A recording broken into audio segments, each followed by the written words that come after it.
Jat police station हद्दीतील बाजारपेठ तेली गल्ली येथे राहत्या घरात एका पुरुषाचा मृतदेह कुजलेल्या अवस्थेत आढळून आल्याने परिसरात खळबळ उडाली आहे.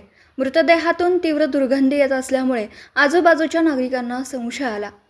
त्यांनी तात्काळ पोलीस ठाण्याशी संपर्क साधला. माहिती मिळताच जत पोलिसांनी घटनास्थळी धाव घेतली व पुढील कार्यवाहीसाठी स्पेशल रेस्क्यू फोर्स, आपत्कालीन पथक तसेच जिल्हा आपत्ती व्यवस्थापन यांना पाचारण केलं. घटनास्थळी पाहणी करून पंचनामा करण्यात आला.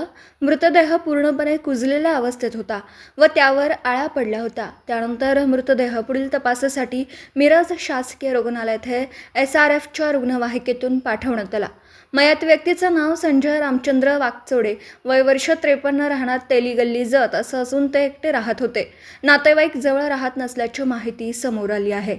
या कार्यवाहीत स्पेशल रेस्क्यू फोर्सचे कमांडर कैलास वडर तसेच महेश गव्हाणे, आकाश कोलप, इशात कवठेकर, सागर जाधव, आसिफ मकानदार, सदाशिव पेडकर आदी सदस्य घटनास्थळी उपस्थित होते. पुढील तपास जत पोलीस करीत आहेत.